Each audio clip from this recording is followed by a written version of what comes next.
du XXIe siècle. À Cuba, l'héritage musical d'un million d'esclaves. C'est notre histoire.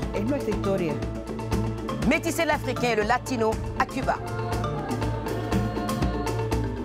Au Congo, rassembler un pays en courant. Mais ce n'est pas que la course. C'est un excellent moyen d'enseigner aux jeunes, leur apprendre la discipline, le travail d'équipe, être ensemble. La course d'un homme pour la paix. À New York, un groupe militant qui fait ce qu'il peut pour sauver la planète. Je m'appelle Eugène Gadsden, connu comme le roi de la canette. Je déteste quand quelqu'un ramasse plus de bouteilles que moi. Recycler les bouteilles et canettes par millions. Les jeunes femmes et les sciences. Un long combat dans un monde d'hommes. Au lycée, quand j'ai voulu suivre un cours d'informatique, on m'a dit que les garçons étaient plus doués, que je devrais me concentrer sur un cours où je pouvais réussir. C'est le récit de Catherine Jean. Bonjour et bienvenue dans le XXIe siècle. Je suis Angélique Kidjo et je suis ravie de vous accueillir pour un nouvel épisode. Pendant plusieurs siècles, plus d'1 million d'esclaves africains ont été emmenés à Cuba. Aujourd'hui, on entend leur empreinte dans la musique cubaine qui allie des rythmes africains et latinos.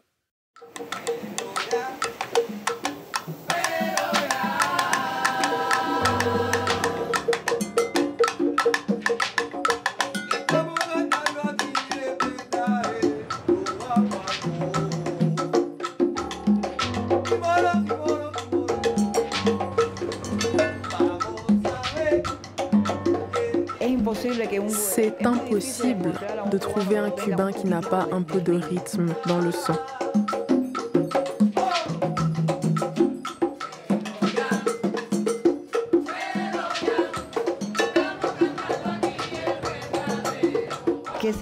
C'est notre vie.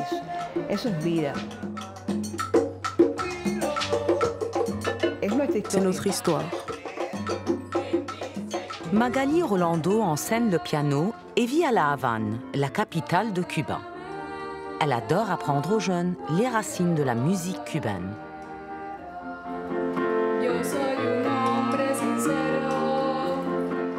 La musique fait battre le cœur de chaque Cubain et trouve ses origines principalement en Afrique. Ce sont des esclaves sur cette île des Caraïbes il y a plusieurs siècles qui l'ont amenée. Les ancêtres de Magali sont originaires d'Afrique australe. C'est son lien avec les rythmes africains. En plus de l'enseignement, Magali joue dans un groupe mené par Ramon Garcia, âgé de 45 ans, et qui compose sa propre musique. J'essaie de la relier à l'Afrique. Je ne pourrais jamais composer sans un peu de poum poum pa, poum poum pa.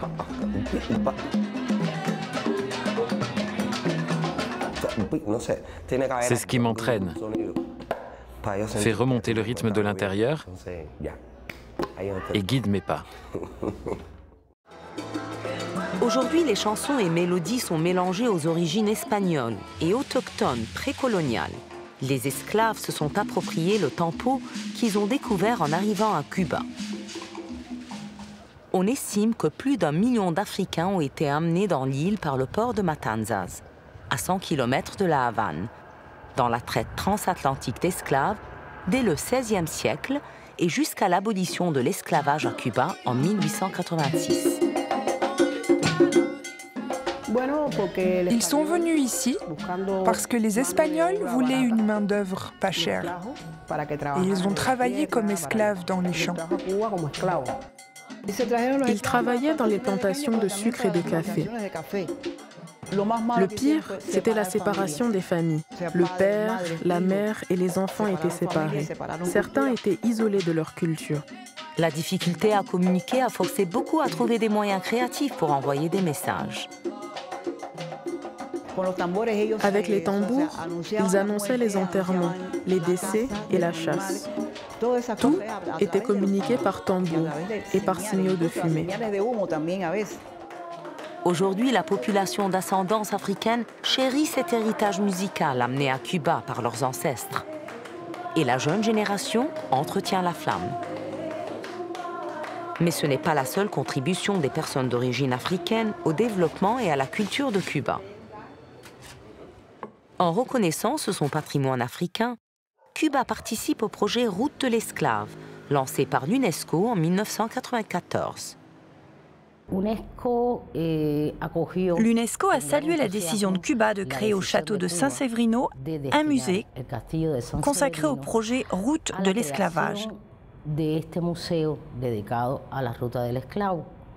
Le château avait été bâti par les esclaves.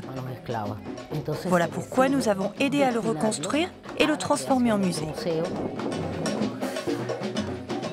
Situés au port de Matanzas, les asservis gravaient des symboles sur des blocs de pierre pour dépeindre leur histoire religieuse et culturelle. Nous sommes convaincus que beaucoup arrivaient avec un niveau d'éducation élevé et étaient outrés par cette tragédie humaine.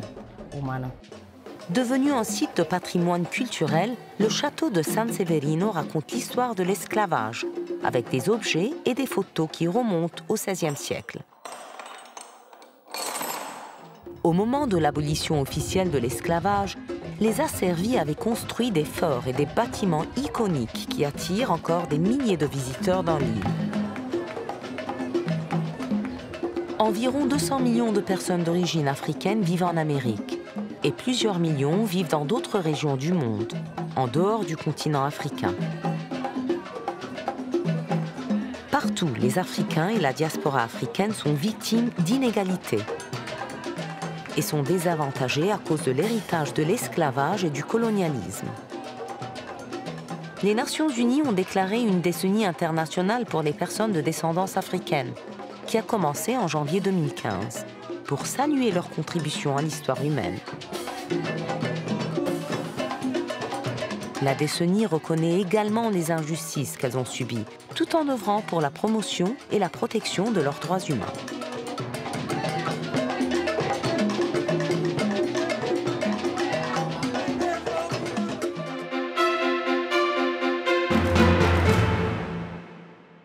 Un réfugié qui a fui la République démocratique du Congo pour rejoindre les États-Unis s'est découvert un talent pour la course à pied.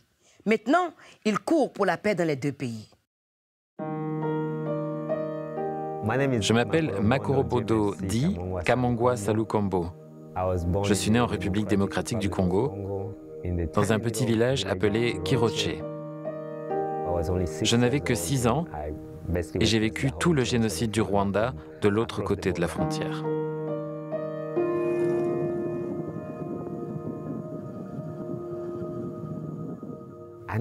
Je ne courais jamais au Congo. La seule fois où on a couru, c'était pour fuir les balles. Mais le sport, je l'ai appris ici. Ça a éveillé quelque chose en moi. Tout le monde disait, ce coureur est bon, il est bon. À la fin de mes études, j'étais au régional, puis les championnats nationaux.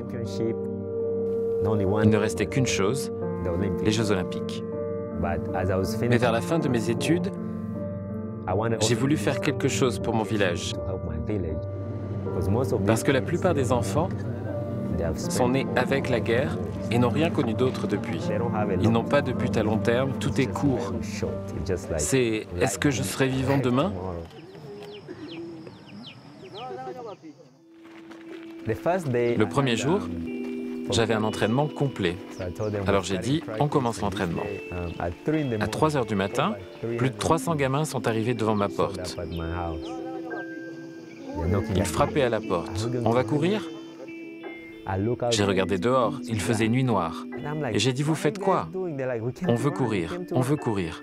Il était 3 heures du matin et ils disaient, on sait, on attend là.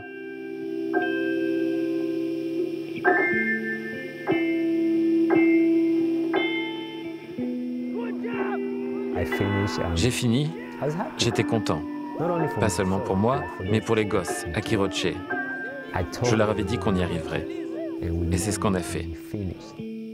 Maintenant, on veut remporter notre première médaille. Ce projet a apporté un autre changement, l'éducation, surtout des filles. La plupart des filles, à 15, 16, 17 ans, ont déjà des enfants, Elles sont déjà mariées.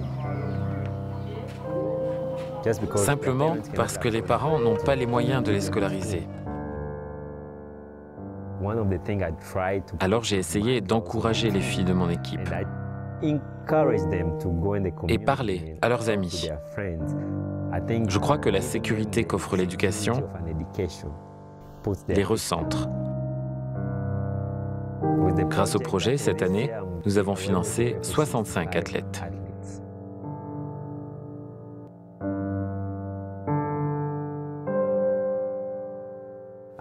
Il y en a un qui s'appelle Kono. On lui a annoncé qu'on lui payait ses frais de scolarité. Il a pleuré. Et il a dit, « D'accord, je mangerai à ma faim et je serai le meilleur coureur. » Mais ce n'est pas que la course. C'est un excellent moyen d'enseigner aux jeunes, leur apprendre la discipline, le travail d'équipe, être ensemble. Et c'est le problème au Congo. Nous avons 450 dialectes, des gens de partout, qui n'ont pas de but commun, d'objectif commun. Et ça les sépare. La paix commence dans la tête, avec le rapprochement des gens. J'aimerais reproduire le projet de Kiroche dans d'autres villes du Congo et je crois que ça favoriserait l'harmonie, l'être ensemble.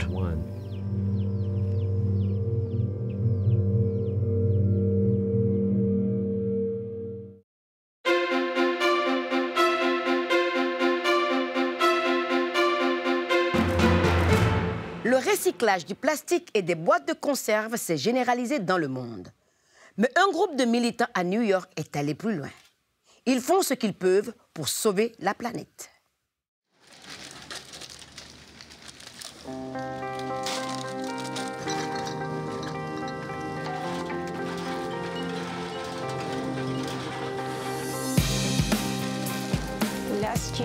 L'année dernière, nous avons atteint 10 millions de canettes et bouteilles.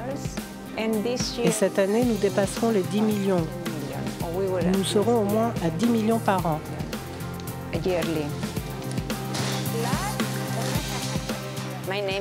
Je m'appelle Anna Martinez de Luco. Depuis 10 ans, j'étais très impliquée dès le début de Show Weekend. Et j'ai contribué à son évolution.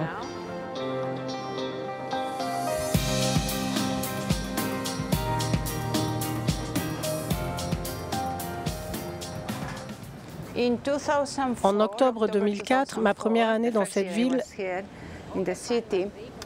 j'ai ressenti le besoin de partager ma vie avec les sans domicile fixe, alors j'ai vécu avec eux dans la rue.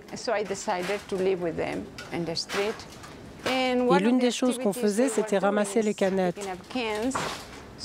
Alors après quelques mois, en journée, je travaillais avec la société civile, l'ONU, mais le soir, je ramassais des canettes, surtout avec Eugène.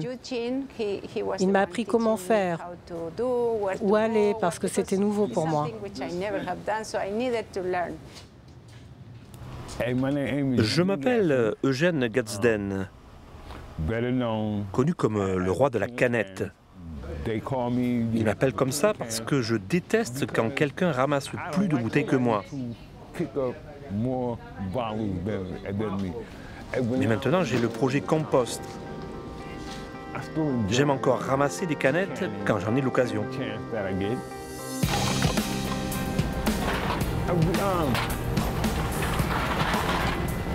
On est juste en face de Penn Station, sur la 31e rue et la 8e avenue. Et il y a beaucoup de passages pendant la journée.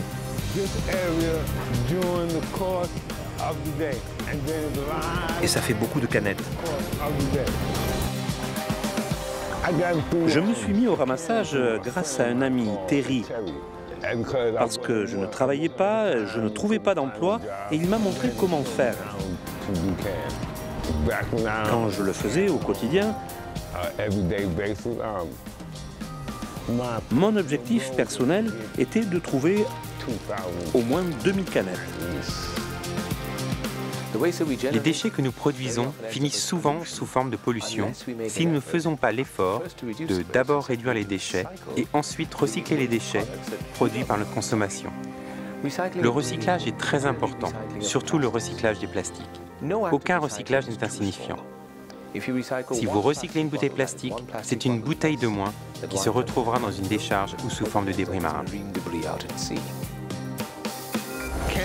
Chercher des canettes m'apaise parce que je suis libre de fouiller dans les poubelles sans qu'on me dérange. Parfois, certaines personnes sont négatives, mais j'essaie de ne pas me laisser miner.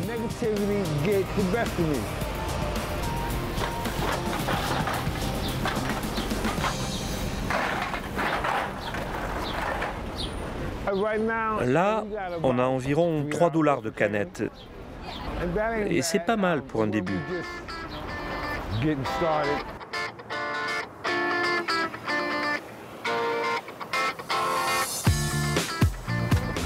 Mon loyer, 600 $ par mois.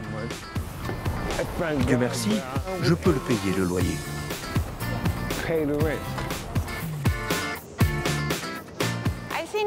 Je crois que la plupart, voire tous, sont d'abord dans la rue pour des raisons financières. Mais après, ils y découvrent d'autres valeurs. Le ramassage, c'est un travail comme un autre. Beaucoup veulent être respectés dans leur travail. Et Share Weekend s'inscrit dans cet esprit. C'est comme un espace de travail ici. Et ceux qui arrivent le matin, la plupart passent des heures à trier, à séparer les produits parce que ça ajoute 20-25% à la valeur.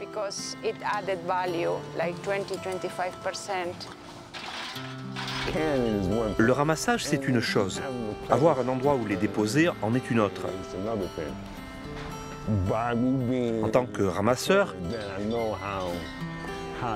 je sais à quel point c'est important d'avoir un endroit comme Share Weekend, où on vous respecte, où on vous parle gentiment.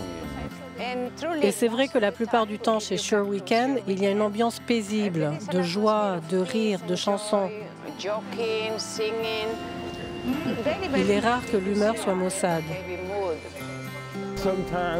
Parfois, ce n'est pas une question d'argent, c'est le respect.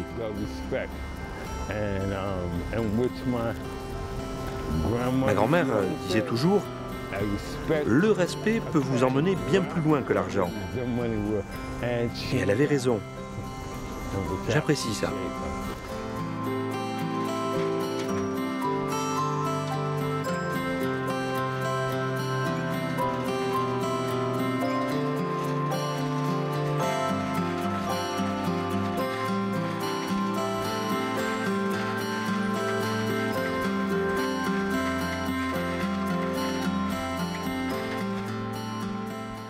Idéalement, par exemple, nous aimerions que les fabricants de bière arrêtent de broyer les bouteilles,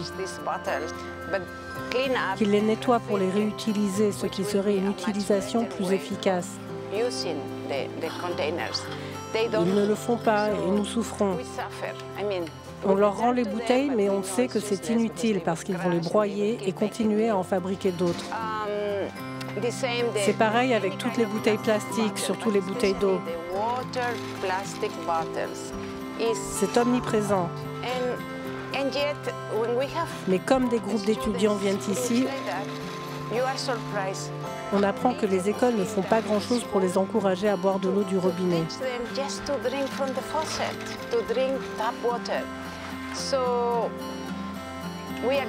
On s'en occupe tout en sachant que ce n'est pas une solution. Mais on le fait et on utilise justement ces activités pour montrer aux enfants qu'on ne peut pas continuer ainsi.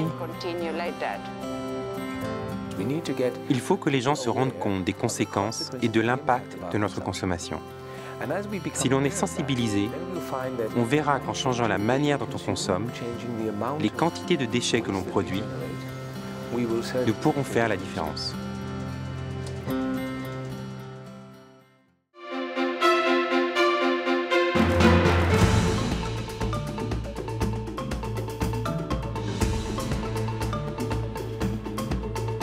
maintenant, notre rubrique. C'est leur récit. Voici le récit de Catherine Jean.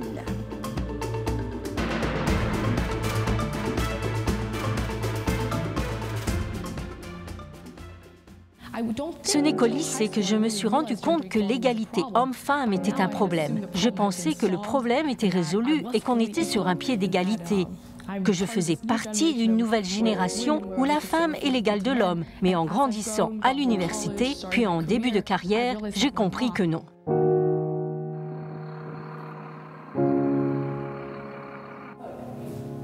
Au lycée, quand j'ai voulu suivre un cours d'informatique, on m'a dit que les garçons étaient plus doués, que je devrais me concentrer sur un cours où je pouvais réussir.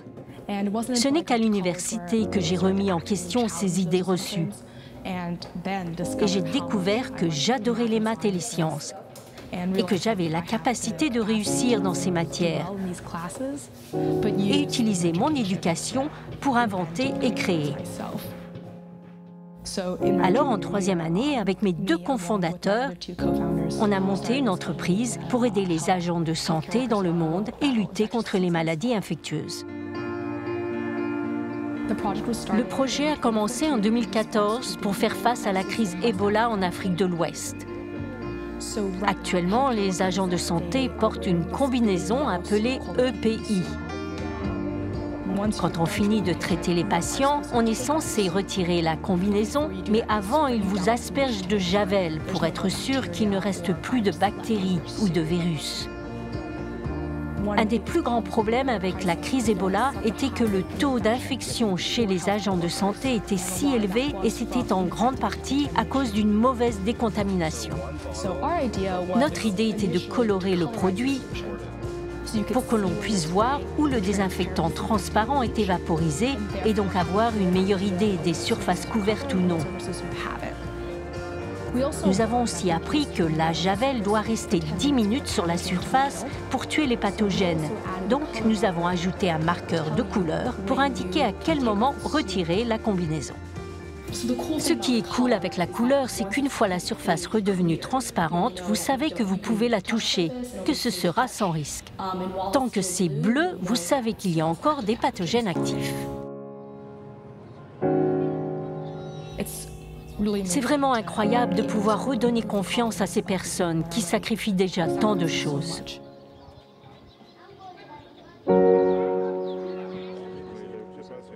Actuellement, cette technologie se limite à la javel vaporisée, utilisée par les ONG dans un contexte d'épidémie. Nous l'étendons à des lingettes et des infectants pour les mains, pour la décontamination quotidienne et aussi à l'hôpital pour avoir un vrai impact sur la réduction des taux d'infection en général.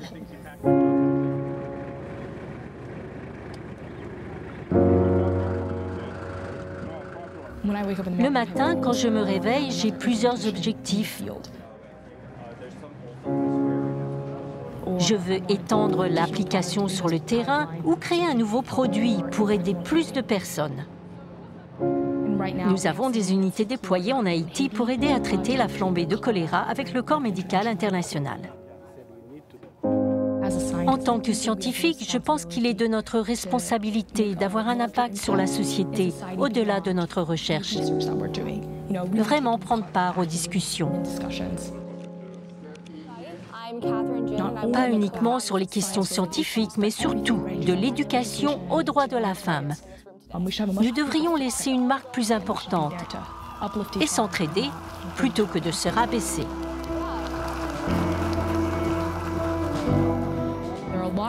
Il existe encore des pouvoirs implicites qui empêchent les femmes d'avancer, que ce soit des commentaires narquois sur leur capacité en maths ou en sciences, ou des salaires moins élevés, ou la difficulté d'obtenir certains postes. Et je trouve ça très triste que nous soyons passés à côté du potentiel de tant de femmes avant moi.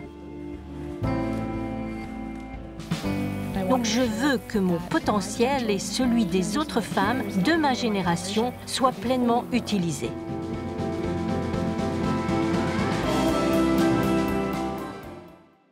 C'est tout pour cette édition de 21e siècle. Partagez les histoires du monde. Je suis Angélique Kidjo et j'aurai le plaisir de vous retrouver pour notre prochain épisode. Au revoir!